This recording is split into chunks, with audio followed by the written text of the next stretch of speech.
The Stranger by Albert Camus. The chaplain gazed at me with a sort of sadness. I now had my back to the wall, and light was flowing over my forehead. He muttered some words I didn't catch, then abruptly asked if he might kiss me. I said no. Then he turned, came up to the wall, and slowly drew his hand along it. "Do you really love these earthly things so very much?" he asked in a low voice. I made no reply. For quite a while he kept his eyes averted. His presence was getting more and more irksome, and I was on the point of telling him to go and leave me in peace, when all of a sudden he swung round on me and burst out passionately, "No, no, I refuse to believe it. I'm sure you've often wished there was an afterlife." Of course I had, I told him. Everyone has that wish at times, but that had no more importance than wishing to be rich, or to swim very fast, or to have a better shaped mouth. It was all in the same order of things. I was going on in the same vein when he cut in with a question. How did I picture the life after the grave? I fairly bawled out at him, "A life in which I can remember this life on earth. That's all I want of it."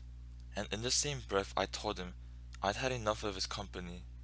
But apparently he had more to say on the subject of God. I went close up to him and made a last attempt to explain that I had very little time left, and I wasn't going to waste it on God. Then he tried to change the subject by asking me why I hadn't once addressed him as father, seeing that he was a priest. That irritated me still more, and I told him he wasn't my father.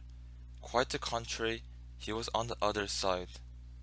"No, no, my son," he said, laying his hand on my shoulder. "I'm on your side, though you don't realize it, because your heart is hardened. But I shall pray for you." Then, I don't know how it was, but something seemed to break inside me, and I started yelling at the top of my voice. I hurled insults at him. I told him not to waste his rotten prayers on me. It was better to burn than to disappear. I'd taken him by the neckband of his Cossack, and, in a sort of ecstasy of joy and rage, I poured out on him all the thoughts that had been simmering in my brain. He seemed so cocksure, you see, and yet no one of his certainties was worth one strand of a woman's hair. Living as he did, like a corpse, he couldn't even be sure of being alive. It might look as if my hands were empty. Actually, I was sure of myself, sure about everything, far surer than he, sure of my present life and of the death that was coming. That, no doubt, was all I had, but at least that certainty was something I could get my teeth into, just as it has got its teeth into me. I'd been right. I was still right. I was always right. I'd passed my life in a certain way, and I might have passed it in a different way, if I felt like it. I had acted thus, and I hadn't acted otherwise. I hadn't done X, whereas I had done Y or Z. And what did that mean? That all the time I'd been waiting for this present moment, for that dawn, tomorrow's or another day's, which was to justify me. Nothing. Nothing had the least importance, and I knew quite well why. He too knew why. From the dark horizon of my future, a sort of slow, persistent breeze had been blowing toward me all my life long, from the years that were to come, and on its way that breeze had leveled out all the ideas that people were trying to foist on me in the equally unreal years I then was living through. What difference could they make to me? The deaths of others, or a mother's love, or its God, or the way a man decides to live, the fate he thinks he chooses, since one and the same fate was bound to choose not only me, but thousands of millions of privileged people who, like him, call themselves my brothers. Surely, surely he must see that. Every man alive was privileged, There was only one class of men, the privileged class. All alike would be condemned to die one day. His turn, too, would come like the others. And what difference could it make if, after being charged with murder, he were executed because he didn't weep at his mother's funeral, since it all came to the same thing in the end? The same thing for Solomon's wife and for Solomon's dog.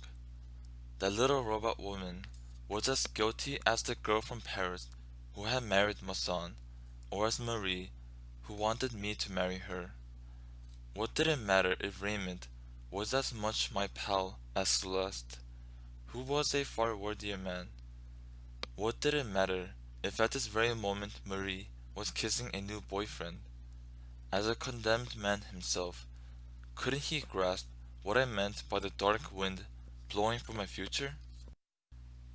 I had been shouting so much that I lost my breath, and just then the jailers rushed in and started trying to release the chaplain from my grip.